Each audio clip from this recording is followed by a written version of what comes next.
வணக்கம் நண்பர்களே. நம்ம சேனலில் ஒவ்வொரு பிளாட்ஃபார்ம்ஸும் ஒவ்வொரு வெப்சைட்ஸும் ஒவ்வொரு சாஃப்ட்வேர்ஸும் எப்படி யூஸ் பண்ணுறோன்னு பார்த்துட்ருக்கோம். அந்த வகையில் இன்றைக்கி பார்க்க போகிறது எக்ஸல். வீடியோக்குள்ளே போகிறதுக்கு முன்னாடி லைக் பண்ணுங்கள், கமெண்ட் பண்ணுங்கள். வீடியோ யூஸ்ஃபுல்லாக இருந்துச்சுன்னா ஃப்ரெண்ட்ஸ் கூட ஷேர் பண்ணுங்கள். Welcome to the video. So நம்ம இன்றைக்கி இப்போது யூஸ் பண்ண போகிறது எக்ஸல் 2013. உங்கள் பிசியில் எக்ஸல் சர்ச் பண்ணிங்கன்னா எக்ஸல் இருக்கும். ஸோ நீங்கள் ரீசெண்டாக யூஸ் பண்ண ஃபைலை இங்கேருந்தே அக்சஸ் பண்ணிக்கலாம். இல்லை அப்படின்னா அந்த எக்ஸல் என்ட்ரி கொடுங்க. என்ட்ரி கொடுத்தோன்னா இங்கேயும் ரீசன்ட் ஃபைல்ஸ் வரும். சில டெம்ப்ளேட்ஸ் அவங்களே ப்ரொவைட் பண்ணியிருப்பாங்க. அந்த டெம்ப்ளேட்ஸ் வேணால் யூஸ் பண்ணிக்கலாம். ஸோ நான் ஆல்ரெடி சேவ் பண்ணி வச்சுருக்க ஃபைலை தான் ஓப்பன் பண்ண போகிறேன்.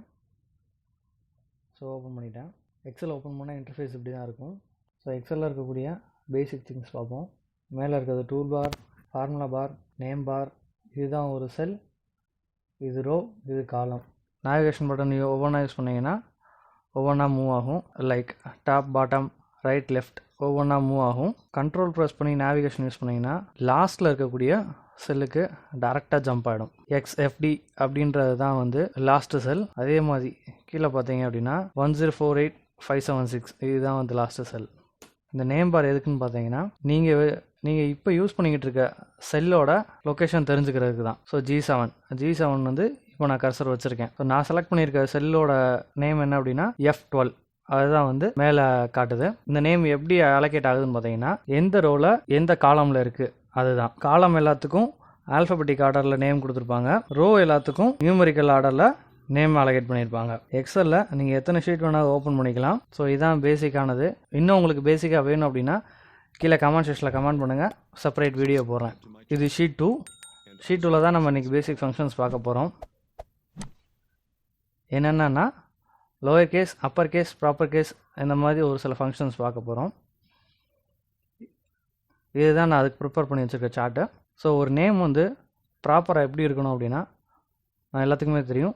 ஃபஸ்ட் லெட்டர் மட்டும்தான் கேப்ஸில் இருக்கணும், மற்ற எல்லாம் வந்து ஸ்மால் லெட்டரில் தான் இருக்கும். அதுதான் ப்ராப்பர் கேஸ். லோயர் கேஸ்னால் எல்லாமே லோயர் கேஸில் இருக்குது, அப்பர் கேஸ்னால் எல்லாமே அப்பர் கேஸில் இருக்குது. ஸோ இப்போ நான் டைப் பண்ணும்போது நம்ம ரேண்டமாக டைப் பண்ணிட்டோம், மாற்றி டைப் பண்ணிட்டோம். ஸோ இதை எப்படி நம்ம பண்ணுறதுன்னு பார்க்கலாம். அதுக்கு முன்னாடி பார்த்தீங்கன்னா இங்கே பார்த்தீங்கன்னா லோயர் கேஸில் CAS மட்டும்தான் தெரியுது. ஸோ அதுதான் வந்து செல்லோட டிஃபால்ட் சைஸ். இதை நீங்கள் எப்படி உங்களுக்கு ஏற்ற மாதிரி ஆல்டர் பண்ணணும் அப்படின்னா அந்த காலமை செலக்ட் பண்ணிவிட்டு இந்த இடத்துல வச்சு டபுள் கிளிக் பண்ணிங்கன்னா அந்த காலமில் இருக்கக்கூடிய மேக்ஸிமம் டெக்ஸ்ட் லென்த்துக்கு ஏற்ற மாதிரி அலைன் ஆகிடும். இல்லை எனக்கு வந்து கஸ்டமைஸ் பண்ணணும் அப்படின்னா பண்ணிக்கலாம். நீங்கள் ரைட் கிளிக் பண்ணி ட்ராக் பண்ணிக்கலாம். நீங்கள் அப்படி சிங்கிளாகவும் பண்ணலாம். இல்லை அப்போ பார்த்தீங்கன்னா lower case, upper case, proper case ரெண்டுக்குமே அப்படி தான் இருக்குது. ஸோ நான் ரெண்டையும் செலக்ட் பண்ணிவிட்டு இந்த இடத்துல வச்சு டபுள் கிளிக் பண்ணிங்கன்னா ரெண்டுமே அட்ஜஸ்ட் ஆகிக்கும். இதே தான் வந்து ரோக்கும் ப்ராசஸ் ஆகும். ஸோ இப்போ நம்ம ஒரு லோயர் கேஸ் பண்ணலாம். அதுக்கு முன்னாடி இங்கே பார்த்தீங்கன்னா சீரியல் நம்பர் இல்லை, சீரியல் நம்பர் போட்டுக்கிறேன். சீரியல் நம்பர் இப்போ எனக்கு கம்மியாக இருக்கறனால நான் 1 2 3ன்னு நான் டைப் பண்ணிக்கலாம். இப்போ நிறையா இருந்துச்சுன்னா 1 2ன்னு மட்டும் டைப் பண்ணிவிட்டு இந்த 182 செலக்ட் பண்ணி இந்த இடத்துல கார்னரில் கொண்டு வந்தீங்கன்னா உங்களுக்கு சேஞ்ச் ஆகிறது தெரியும், கர்சர் சேஞ்ச் ஆகிறது தெரியும். ஸோ அங்கே வச்சு டபுள் கிளிக் பண்ணிங்கன்னா டெக்ஸ்ட் எது வரைக்கும் இருக்கோ அது வரைக்கும் உங்களுக்கு சீரியல் நம்பர் ஆட்டோமேட்டிக்காக ஃபில் ஆகிடும். ஓகே, நம்ம இப்போ லோயர் கேஸ் பார்க்கலாம். லோயர் கேஸ்க்கு சீக்வல் டு லோயர்னு அடிச்சிங்கன்னா LOன்னு அடிச்சிங்கனாலே அதுக்கான நிறைய ஃபங்க்ஷன்ஸ் வரும். ஸோ நமக்கு தேவையானது லோயர் ஃபங்க்ஷன், லோயர் கேஸ். நமக்கு தேவையானது லோயர் கேஸ். ஸோ அதனால் லோயர் அப்படின்றத டபுள் கிளிக் பண்ணிக்கோங்க. கீழே பார்த்தீங்கனாலே உங்களுக்கு அது என்ன ஃபங்க்ஷன்றதை காட்டிடும். எக்ஸலே வந்து உங்களுக்கு காட்டும். ஸோ டெக்ஸ்ட்டு மட்டும்தான் நம்ம அதில் செலக்ட் பண்ண முடியும். ஸோ அதனால் உங்களுக்கு ரமேஷ் அப்படின்னு இருக்கக்கூடிய செல்லை வந்து செலக்ட் பண்ணிக்கோங்க. C5 அந்த செல்லோட நேம் வந்து C5 செலக்ட் பண்ணிவிட்டு ஜஸ்ட் என்ட்ரு கொடுங்க. ரமேஷ் அப்படின்றது வந்து உங்களுக்கு வந்துடும். ஸோ நான் ஆல்ரெடி டைப் பண்ணதும் லோயர் கேஸ்லாம் இருந்துச்சு. ஸோ அதனால் உங்களுக்கு டிஃப்ரென்ஸ் தெரியல. இப்போ அது நான் எல்லா செலவும் கொண்டு வரணுன்னா ரோல் நம்பருக்கு பண்ண மாதிரியே தான் நீங்கள் இங்கே வச்சு டபுள் கிளிக்கும் பண்ணலாம். இல்லை அப்படின்னா இங்கே வச்சு நீங்கள் ட்ராகும் பண்ணலாம். பார்த்திங்கன்னா எல்லாமே லோயரில் வந்துடும். அப்பர் கேஸ் அதே தான், சேம் லைக் லோயர் தான். சீக்வல் டு அப்பர் UPPன்னு அடிச்சிங்கனாலே வந்துடும். செலக்ட் பண்ணிவிட்டு நேமை செலக்ட் பண்ணி என்ட்ரு பண்ணிவிட்டு ட்ராக் பண்ணாலும் ஓகே தான், டபுள் கிளிக் பண்ணாலும் ஓகே தான். ஸோ எல்லாமே கேப்ஸாக மாறிடுச்சு. ப்ராப்பர் கேஸ்க்கும் அதே தான்.